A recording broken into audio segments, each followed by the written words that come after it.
remember this. Okay, good. And some people are still adding.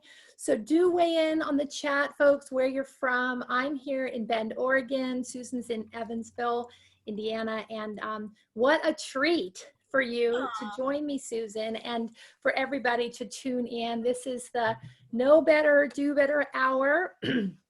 It's a new series that my team and I have kicked off with Susan and my other guest support to really just try to provide a way to model some of the conversations that are going on around the nation, around the world, around race, around inclusion, around equity, around how we build organizations that walk their talk around this work, you know? So I was really excited when the timing worked out, Susan, for you to join, especially for the first one, because you and I have had some conversations about being white women.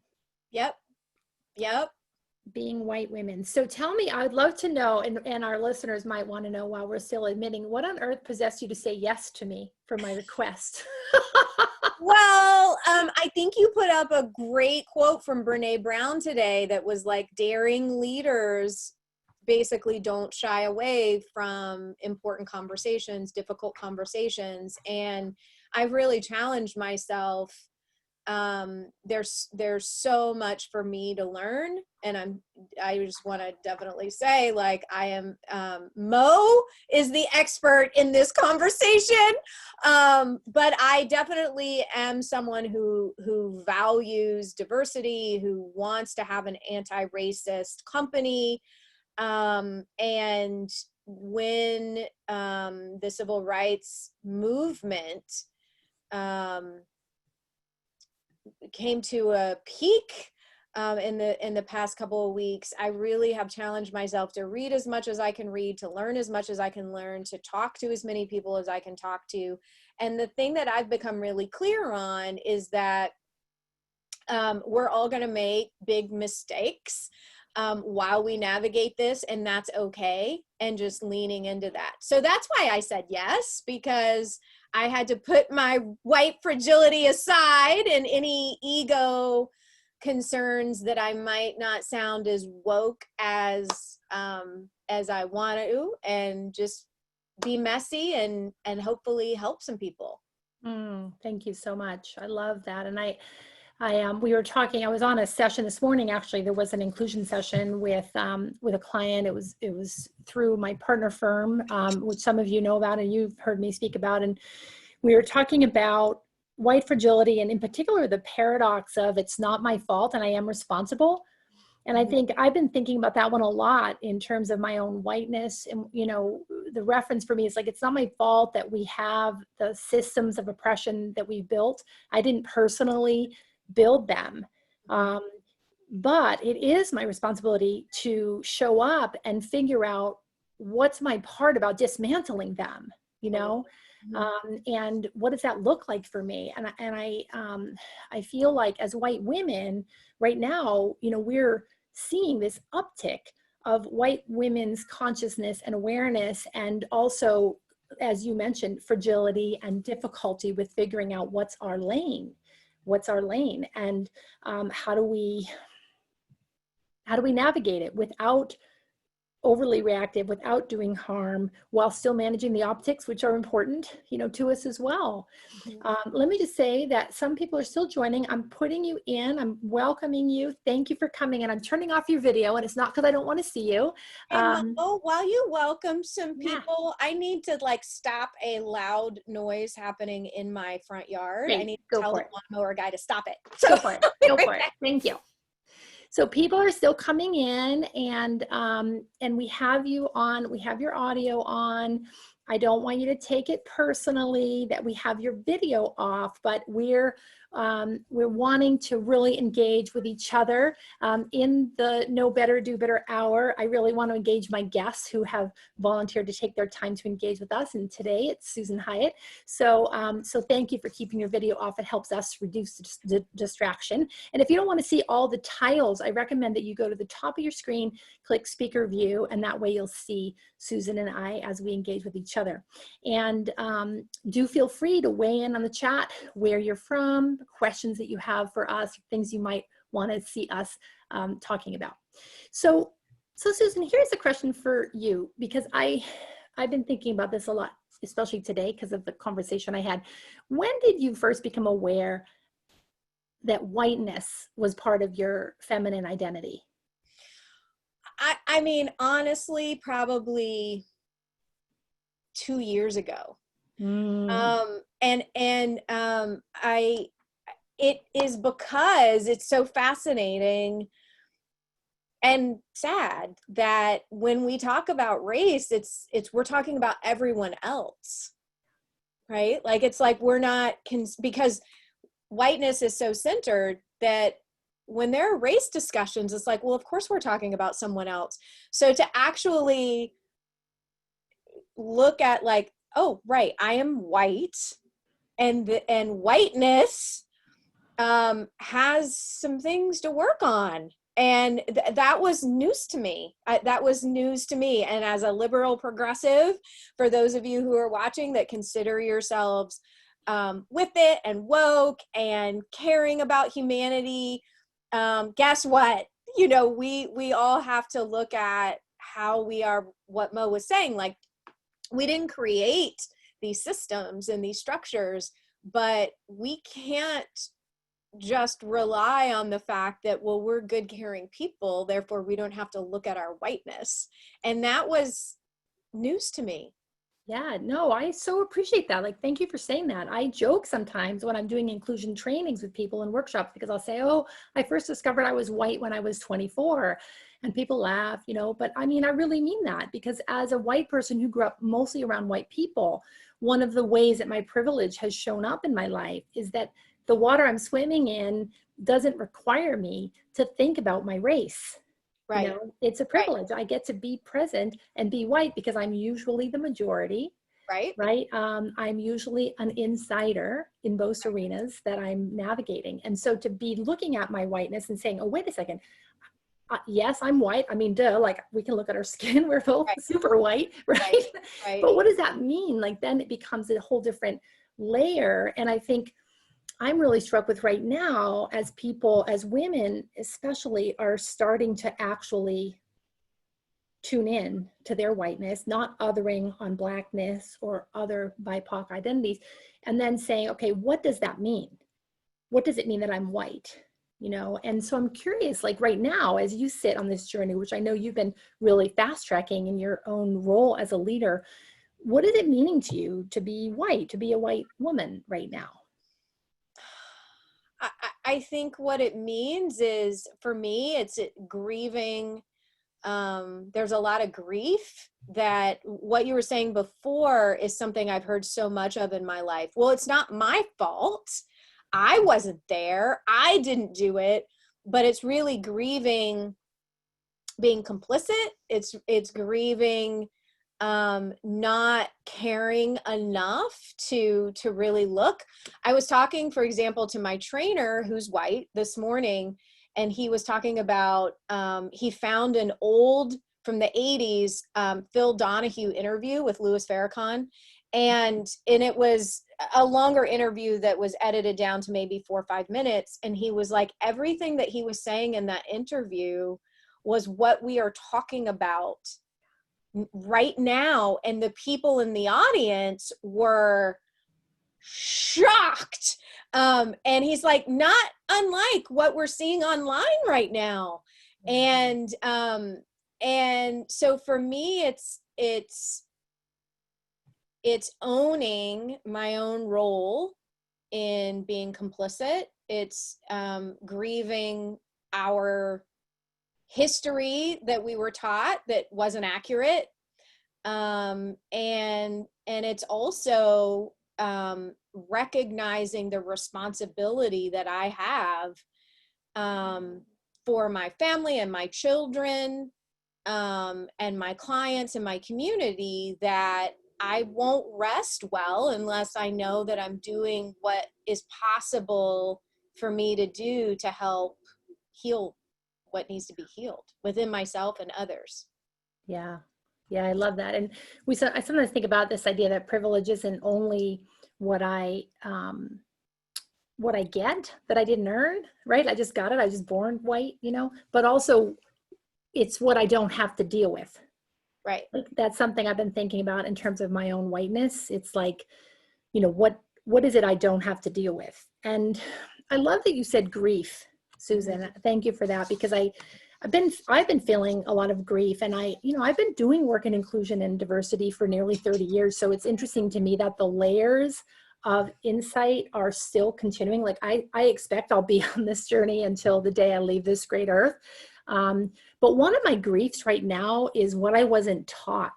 I was a good student in school. I loved learning about cultures. I've been a lifelong world traveler, and I feel like I've studied more cultures outside in Namibia and Rwanda and South America and, Ecuador than I have in my own country and even in my own state. And I've been curious. My eldest son, has become really impassioned about the stories of the first peoples here in Oregon, and he's done some traveling and noticing them even in our town.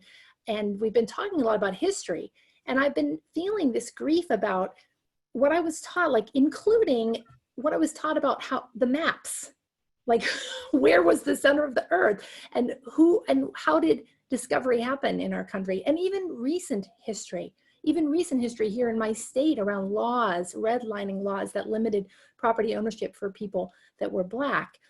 And none of that came across my consciousness. And so I'm feeling this loss, this grief. I'm 58, and I'm like, man, I was not taught. Do you feel some of that?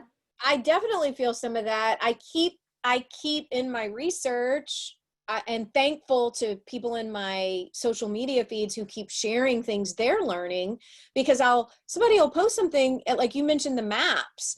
I can't remember who it was, an interview, a woman explaining how whiteness is centered on the size of the countries on the map, that Greenland is this big, but it's really this big when it's to scale on the map, and why that is.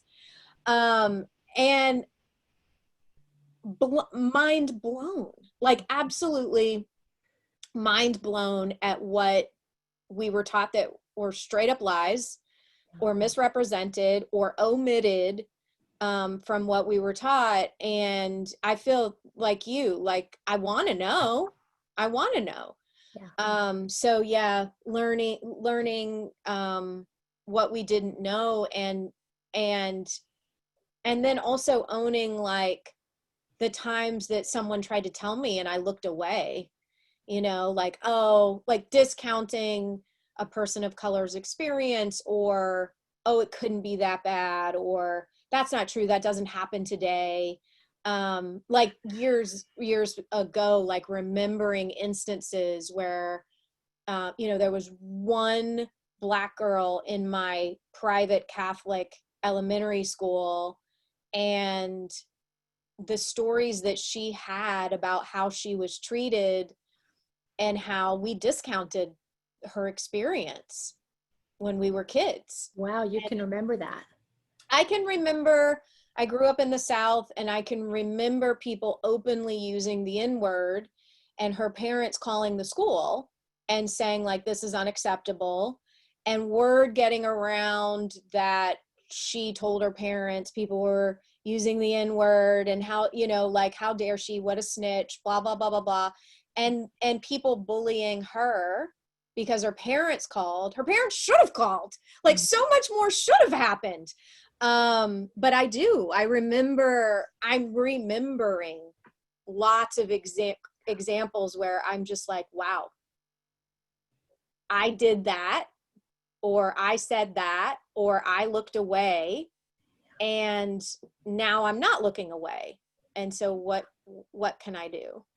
Yeah, and thank you for that. And I think it's not only looking away, it's also like I don't know what we were believing and what we paid attention to, which isn't always the same as looking away. But I too have been going back through, in this recent uptick of civil unrest, I've been going back through some of my earliest memories of, the differences of race. And I find myself, and I think this is something I'm noticing with a lot of white women in particular, I do find myself vulnerable to being triggered into shame. Mm-hmm. One that came up for me recently, Susan, was you know that when I was young, I was a wilderness guide. I worked with Outward Bound and Knowles, and some of my early experiences were with Outward Bound, the Hurricane Island Outward Bound School that works with, they worked for many, many years, beautiful, wonderful programs with incarcerated youth and youth at risk in the state of Florida, excuse me, not California. And we got to paddle with kids on the rivers of Florida for weeks at a time. And there was an in-home visit too. And I was thinking the other day about this. I don't know how old I was. I must have been like 25. I mean, the fact that they let us be in charge of kids is like kind of a different scary issue, you know. But I had this young gal in one of my programs who touched my heart deeply. Her name was, I think her name was Twania, and she was fast. She was a runner. She was 14. She was truant, so she was having trouble getting to school. She lived in rural Florida. And I took a real liking to her. She had a rough history, rough family story. But I remember we had to do a swim test for these programs. And I remember in the swim test, everybody put their life jackets on, and she jumped in, everybody was advised to jump in the pool and show it. They had to swim a length. And she didn't say anything, and she just jumped in the pool, and she didn't know how to swim. And she sank like a stone to the bottom. And I remember thinking, why didn't she say something? Why didn't she say something? And then kind of having an opinion, like a judgment about this young girl who can't advocate for herself. And now I look back on that and say, all right, think about this, Mo. She was a Black girl we were all white staff back then. Mm-hmm. And setting the rules, doing this test, saying that what good looked like was to jump in this pool, you know? And so she took that act out of a desire, I'm sure, to be part of. Mm-hmm. And it just went on with her, because I also had judgments about her. She was this gifted athlete. She was a runner. And I said to her one day, you know, you could maybe use your running to complete high school and to move through life. And she just looked at me and she said, that doesn't happen to people like me. Mm. And I remember like that feeling I had of like, that's not true. Like my incredulity. Like, mm-hmm. That's not true, because I had in my mindset this bootstrap mentality that I was taught as a white person. Like, yes, you can, you know, yes, anything you can. Possible. Anything's possible. You know, if I can do it, you can do it, was part of my, my own mindset around my own poverty story and all of that. And now looking back so many years later and saying, hang on a second, I had no idea what her real story was or what it was like to be her. I couldn't even have put myself in that perspective. And so I didn't. And I think there's like, those are microaggressions that I've perpetrated over and over again out of my cluelessness. And so when I start integrating that now and I go, wow, I can easily get triggered into feeling like I'm not enough, like I must be not worthy, because how did I miss that? And I think that's that white fragility you were talking about. Right. I'm noticing it more in white women than I am in white men, but that's probably due to the circles I travel in. Right. No, I think you're right. And I definitely had the bootstrap mentality myself. And there was a brief period in college where I didn't, because I had some amazing feminist sociology teachers, but it was kind of beaten out of me in culture. Like when I entered the workforce, like, no. Like, anybody who works hard can rise in this country, anybody that, and now, right, like you looking back at some of the things that I've said, it's like just having zero perspective as a white woman of what it is like moving through the world as a Black person or a person of color in this country. Yeah. Well, and you said something else that I think is powerful, and probably for some of the folks that have joined us today, it's interesting to think about and talk about. I think there's this other thread that I'm really tuned into right now with white women, especially white women like us, Susan, like business owners who have had some success. I grew up, my biggest identity was not my whiteness. It was my feminism. Yes. you know. Same. And I was young, I was raised by a feminist mom who had a mindset of like, you can do anything you want. I entered a world of men. As a guide, I was one of very, very few women. Then I entered business after graduate school, still very, very one, often the only, still with my clients. 95% of my clients are white men. And so I feel this kind of drive and this, I've had this internalized feeling about the feminism story is what I'm fighting for around equity. And that if I win for women, I'm winning for all women. Mhm. And I don't, I now, I'm like, well, that's not actually true, because I'm aware of how much more white women like me and like you have benefited from feminism than our colleagues who are women of color. And that's another place of shame, but also it's a powerful thing for me, I think, in terms of how I'm trying to interact with women right now, because, yeah, because I'll hold that thought, but it sounds like Oh you. no, and we both have amazing daughters. And it is my 19-year-old who I just sent back off to Portland. So Oregon, you're about to get her, back. But she started scrutinizing my social media, a few years ago, and saying like, you're not intersectional. Like, you're not. And I'm like, what are you talking about? Of course I am. And, and having this young woman hold a mirror up and say, she would run downstairs and say, you have to take that post down. And I would be like, why? And then she would explain to me, you can't use Rosa Parks as an example of, like, relate that to anything you've been through. And I'm like, oh, right. Like, so in years from now, I'll look at stuff I'm doing right now and realize, right? So any of you who are watching, who are feeling the grief and feeling the shame and feeling all the feelings, right? Like, okay.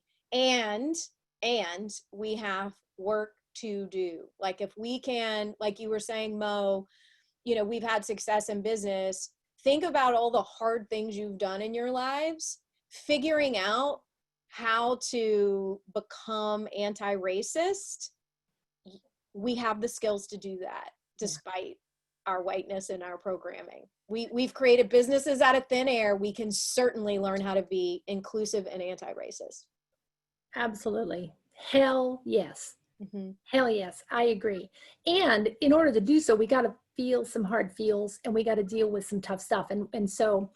And yes, our daughters are amazing. We need them to meet, because Yeah, mine we too, do. in Portland, who's 19, right? She's, she's taught me so much about race. I was just over there with her and watching the protest, which she's been at every night, but also about gender identity and all of the things that, again, I thought I was like sort of clued in with.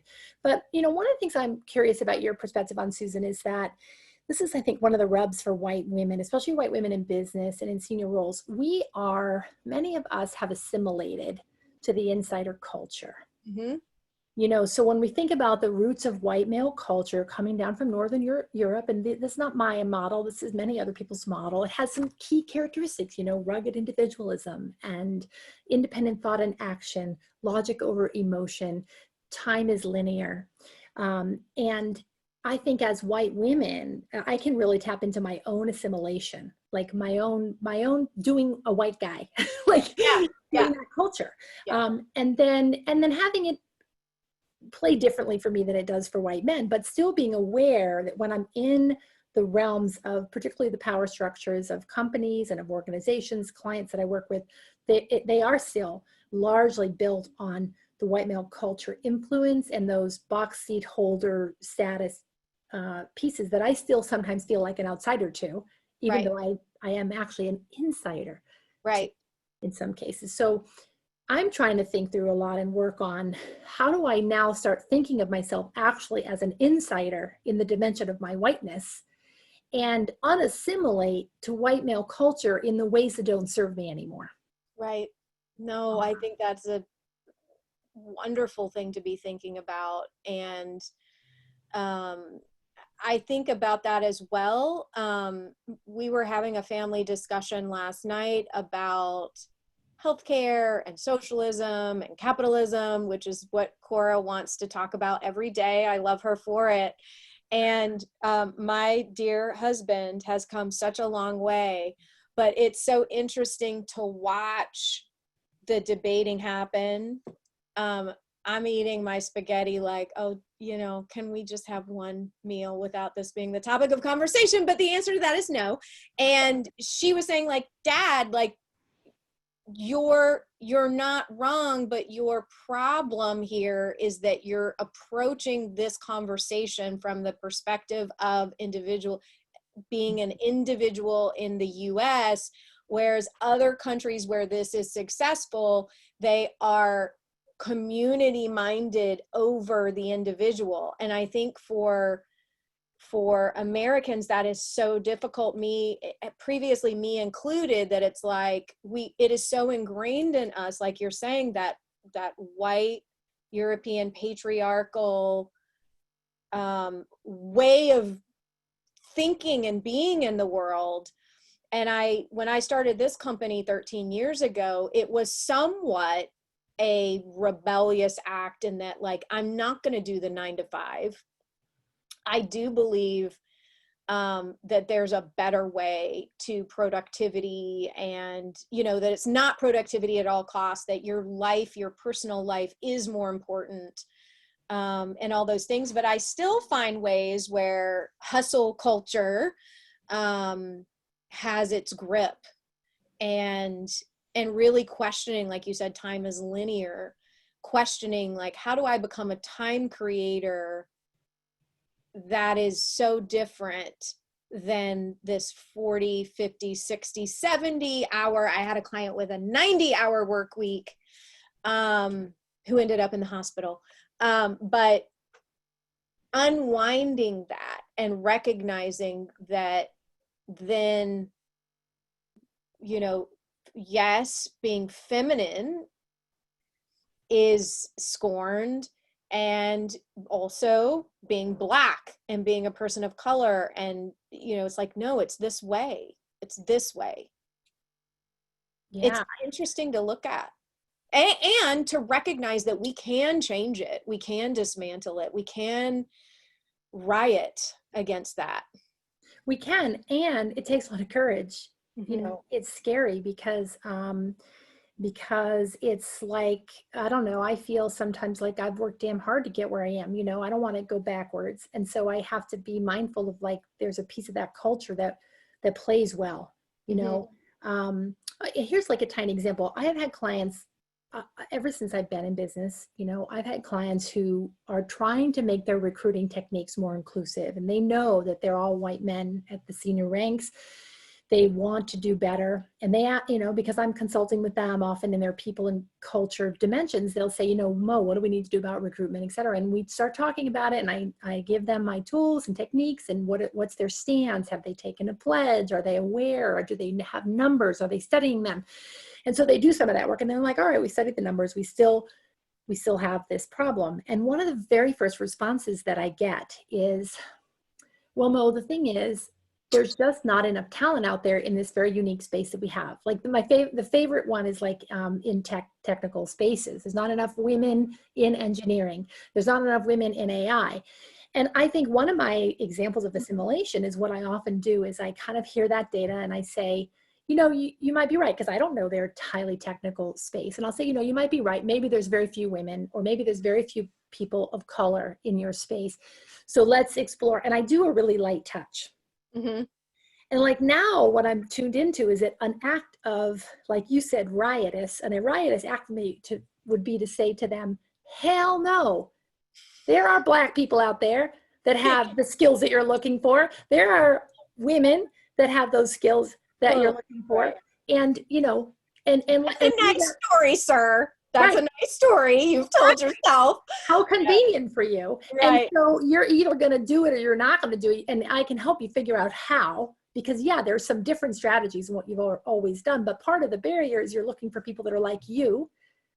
And so you're drawing the people that are like you. And I just don't think I sometimes push, you know, in the system as hard as I could. I think that's one one example. Another example that's come up for me, Susan, it's probably come up for you too. I'm curious about it. I blogged about this a couple of weeks ago, is this whole idea of a seat at the table. Mm-hmm. So I was asked to be on a panel. I was super honored to be on a panel for a LinkedIn Live conversation about the future of work recently. And when I saw who else was on the panel, it was all white women. Mm-hmm. And I emailed my host and I said, hey, I think that you need some different voices. Here's 3 that I know of who would be awesome, and offered 3 colleagues of color that I've worked with. And he was like, well, the event's in 2 days. We probably don't have time to ramp someone up, but thanks for mentioning it. And, we'll keep it in mind next time. And I felt torn about that, because I was like, all right, it was a soft touch. I did raise the issue. I had offered to give up my spot, right?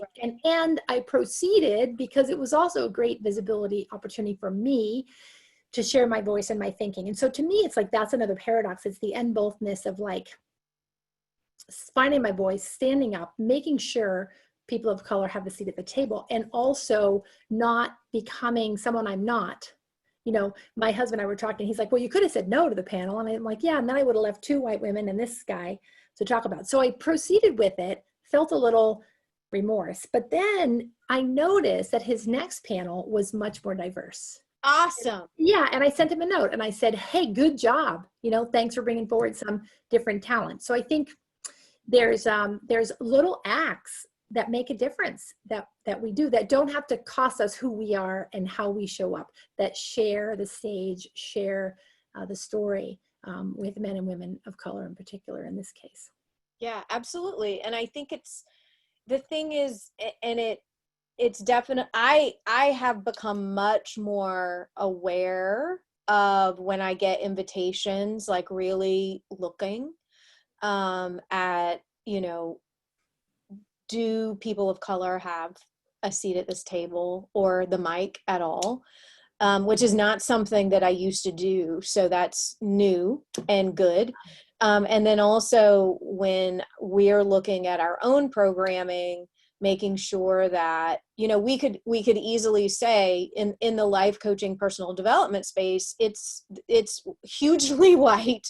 But there are plenty of women of color who have tremendous talents and skills and things to teach us. And so we're definitely making much more of an effort in that way to form those relationships. It's not going to happen overnight.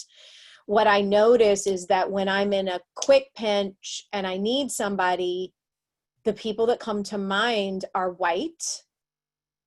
Because I've formed those relationships. So it's like, now I really want to make an effort to form more relationships with people of color. And I have some great relationships with people of color, but far many more white people than people of color. So I want to grow that and just continue, because we're all better off. And then the other thing that I'm constantly reminding myself of, if I want to stay in an abundance mindset instead of a scarcity mindset, it's like, everyone benefits, including me, when I give opportunities to others, because we're, and again, it's that male patriarchal attitude, like, oh, I can't miss out on. And I'm not critiquing what you did. I probably would have done the same thing, because your voice was needed. There was no way in 48 hours that guy was going to change his plan. But I mean, just in general, thinking more abundantly in terms of, when I demand that they have a seat at this table, or create a whole different table, different room, different stage, everybody benefits, including me. No, totally. I think that's such an important piece. And it's something I'm really working on. I mean, it's part of why I came to you and joined the mastermind. It's like really wanting to shift my thinking away from scarcity, because I do believe that that's what's right. Mm-hmm. So let's talk about, and by the way, I put a note in the chat. If folks have questions, we have a little more time, but we'd love to tackle anything that you guys want us to talk about. That's kind of up for you. But here's one of the things that I was dying to talk to you about, Susan. And it's you said earlier, we as women entrepreneurs and women leaders and women members of teams, we've got the intelligence, the verve, the energy, to get a grip on anti-racism. And I agree.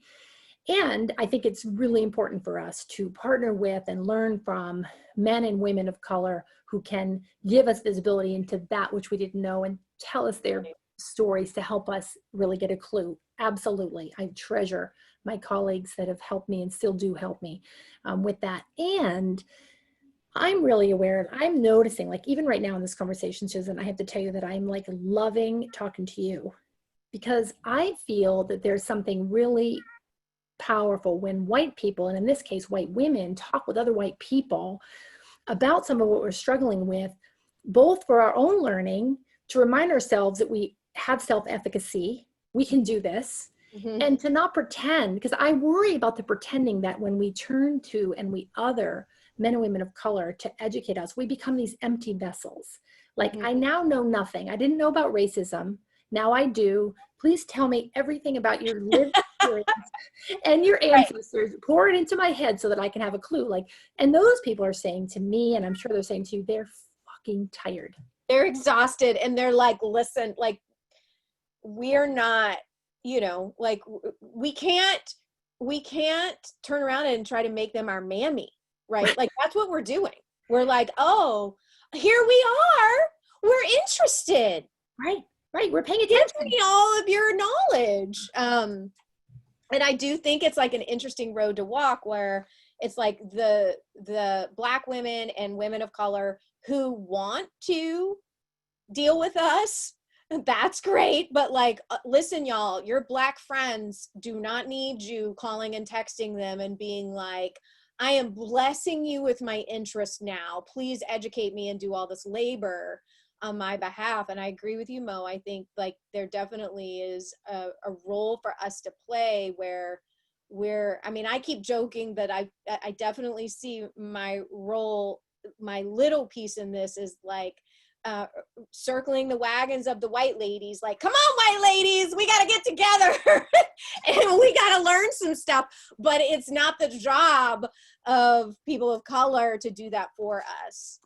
No, I love that. And you know, you have a strong following with white women. I'm one of them. And I think you're using your platform with grace. I have a colleague, Cherie Buckner Webb. She's going to come on the Know Better, Do Better hour for our third session. She's the first Black congresswoman from Idaho. Her family's long-term Idaho, and she's awesome. And she talks about, you know, how do you use your privilege with grace? And I think that that's what I see you and others doing who are white, but are also really saying, hey, let's get it together. And here's the piece of it, Susan, that I've been thinking a little bit about too. I have a worry also that white women sometimes are replacing the patriarchy with Black people. Okay. And, you know, it's like white women, there's this learned helplessness. Like, you know, one of the things I know from studying white feminine culture is that we're enculturated to be helpful and to be supportive. And I think that it makes it harder sometimes for white women to challenge, to be in conflict directly. And so I think there's this either orness around white women are either going to challenge and be in the heat, or they're going to be passive and be back, empty, you know, waiting to be filled. And I'm longing for my white feminine colleagues to be more in the messy middle of saying, and some of them truly are, like, of saying, yes, I'm on this journey, just like you said when we opened, I'm going to do it imperfectly, but I'm going to do it. I'm going to be in the heat. And then using, you know, we can help each other, I think, to have some of that ragged, hard conversation. So we don't have to put that on our people of color colleagues, partly because of this factor that I see in the workplace, especially our people of color colleagues also want the same things we want. They want to be seen as professional, as skilled, as carrying the water in their actual jobs. They have lives and families to support. They're not all of a sudden now 100% able to be committed to full-time efforting on anti-racism work.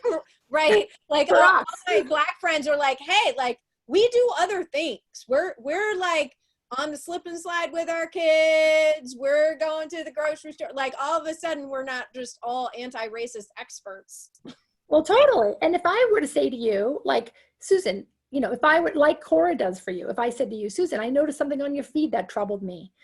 A white woman did this to me the other day. I used an expression with her that bothered her. I sent a note to a team of people that I'm involved with, and I said, hey kids, It's just like kind of the way I talk. Yeah. And she said, hey, that was a little offensive to me. We chatted about it. And I was like, thank you so much. That's white women standing in the fire with other white women and Oh, not letting me have somebody else come outside and say, oh yeah, Mo, you talk about kids. And, we can do that for each other. We can challenge and support each other in ways that I think are so powerful.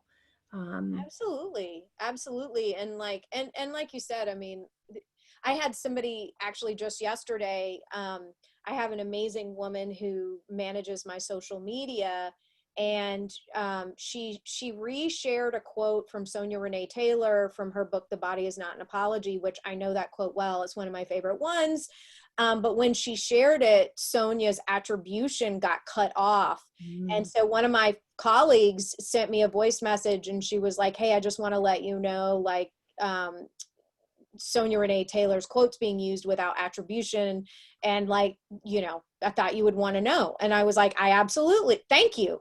Thank you. Like, no matter who did it, whether I did it or Mallory did it, like, it doesn't matter. It's like, we need to fix that. And so the white fragility conversation is one to have. It's like, listen, your ego is going to get roughed up, and that's all right.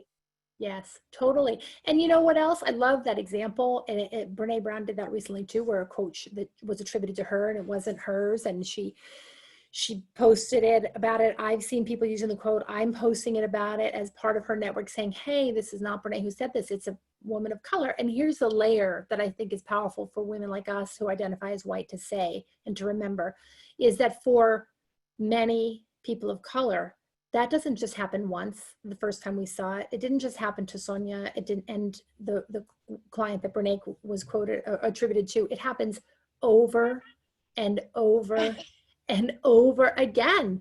Powerful quotes and messages and research that are developed by men and women of color are attributed to white people. Yep. That's the group paradox that I think we have to keep reminding and saying, and to be able to say, hey, let's not do it again. Right. Let's not do it again. Right.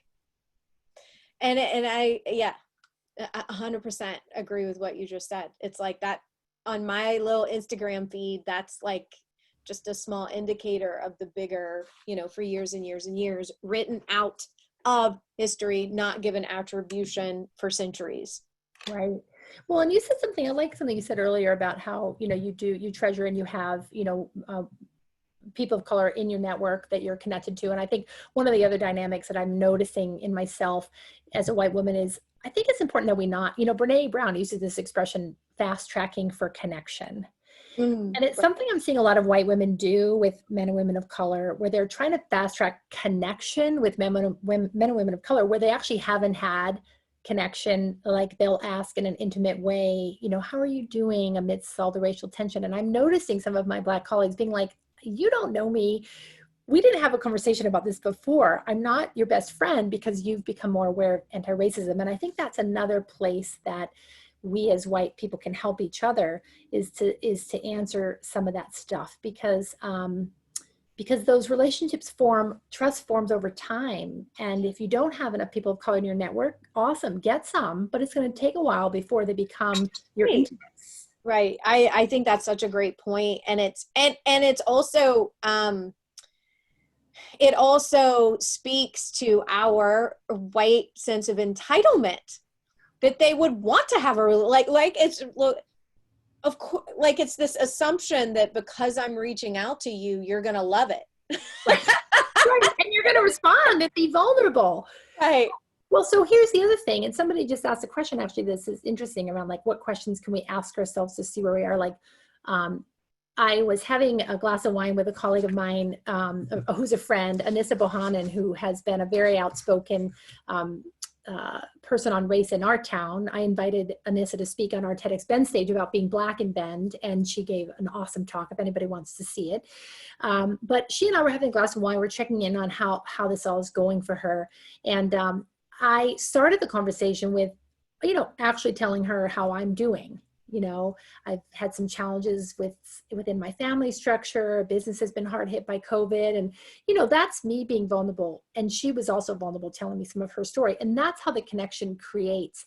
If it's all about I other her, and now I ask her, how are you doing? And I have her tell me her hard times. and then I don't jump in to the vulnerability about my hard times, it's not an equal friendship. Right.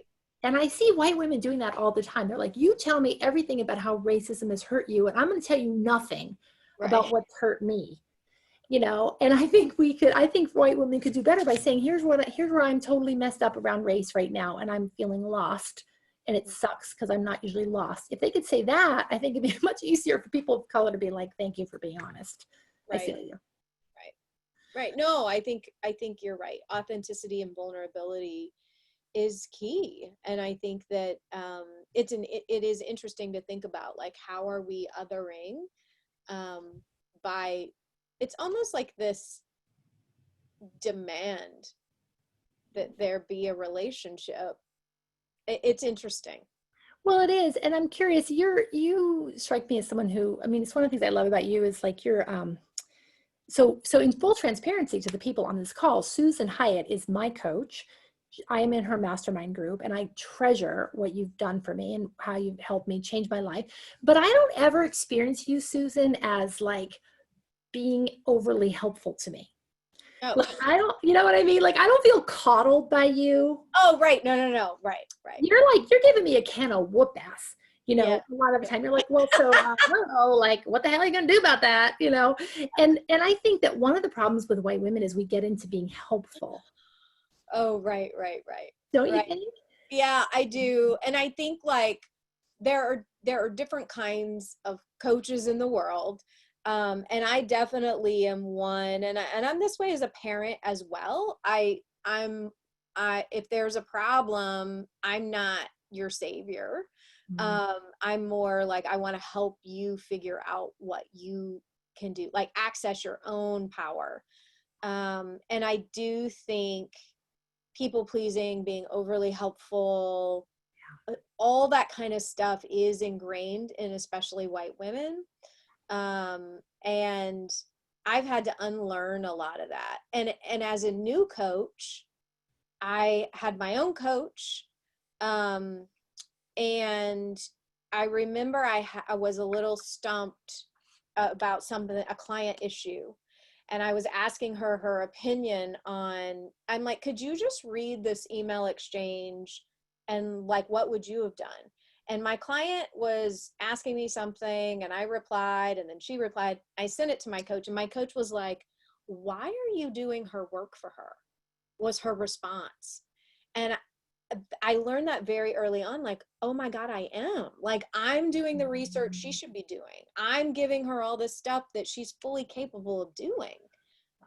Changed everything for me. I'm always asking, like, am I trying to do it for them, or am I empowering them to do it for themselves? It's a huge distinction, and it changed how I operate in the world. Oh, that's so powerful. What a gift as a young coach. I've Yeah. had some moments like that myself too. And I think it's hard to undo some of that messaging around what does helpful look like as a white woman, the hustling that we Mhm. do. And yet none of us want to have someone else solve our real problems, right? We want to learn how to do it. Like, we want self-efficacy. So I think it's powerful to remember those boundaries and keep in mind that it's not, when we're partnering with a person of color, it's not our job to be helpful. Right. Right? It's our job to show up as we are in partnership. They know and or are going to figure out their own solutions. And we can also create a way to have a conversation where if they need help, they can ask us. Right. Right? Which I think is really powerful. Somebody had a question, and I know we just have a couple of more minutes. Can you give some examples of how to start conversations about race with some of my families or parents that are people of color? What's a culturally sensitive sentence frame so that we as white educators don't come off wrong? Whew. Mm. Well, here's my first reaction. You might come off wrong, Susan, and it's okay. Like, I think that I think the optics right now are creating, I'm seeing in white people especially, a lot of paralysis. Mhm. We're so afraid we're going to do it wrong that we Mhm. don't do anything. Right. And the feedback I'm getting and what my lived experience is that if we just show up with an open heart, an authentic sentence of any kind, even if it has a word in it that shouldn't be used, can be okay. Mhm. So doing something better than nothing for me. And I don't know, I wonder what would happen if you just talked about, hey, I'd like to talk with you about race and the impacts it may be having right now on you and your children. Mhm. Put it out there. And you could even say, I think it's okay to acknowledge whiteness. Don't you, Susan? Like to be able to say, I'm aware that my experience of the racial climate right now is different because I'm white. Totally. I Yeah. think it would actually probably stun them Yeah. that you would say such a thing. Yeah. I mean, I think it would probably be appreciated. Well, yeah, and it's not like they don't notice. Right? They know. They know. They Exactly. know.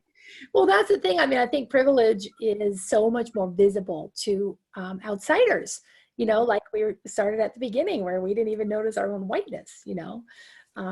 Well, before we wrap, we've gone a little bit over time, Susan, but is there anything you want to say to the people that are watching or to me that is important in terms of your own journey?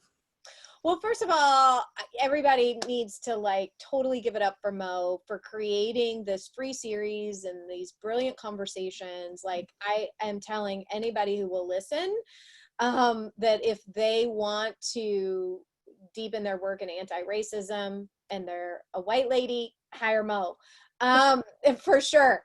And and I think the overarching theme here is like allow yourself to be messy, allow yourself to be wrong. It's okay to be wrong. I know I'm somebody that I always joke when I'm right about something. I'm like, I love being right.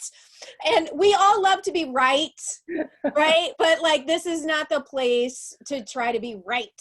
Mm. We need to just try to be true. And I think if you allow yourself the space to fumble, I think it's Erica Hines that said, be humble and ready to fumble. And I love that in this space.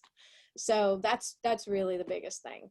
Oh, I love that so much. And when I was over visiting LON in Portland, we were watching one of the marches come across the bridge, and we weren't participating that night, but we could hear them. It was such a loud sound, and I said something, I don't remember what it was that I said, and she corrected me because the way I had said it didn't strike her as accurate. And I noticed the fluency with which I said, "Thank you so much for pointing it out," and we just went on with our evening. Like I didn't let that become a thing about, oh my gosh, I didn't do it right again. In terms of she knows so much more about what's happening with those police protests than I do. She's there every day, and it was centering for me to be able to just recognize that it's okay that I don't know some of this, and to not have to defend against that, and to not have to eat the whole enchilada in one. I'm now going to learn everything about police brutality and protests in one evening with my daughter. I know. Not going to happen. Mm-mm. Not going to happen. Well, I really appreciate you, Susan. You've been from the beginning, you've been like working this. You and I talked about it way before this current unrest, and it feels really good to have you as an ally to do some of this work personally. And to those of you that are on the call, thank you for listening. We have 3 more coming, and they start next week with Tanya Hood Hill, who's the VP of People and Culture at TechSoft 3D. She's got some awesome perspectives about leading in a company around inclusion. She was at Facebook previously.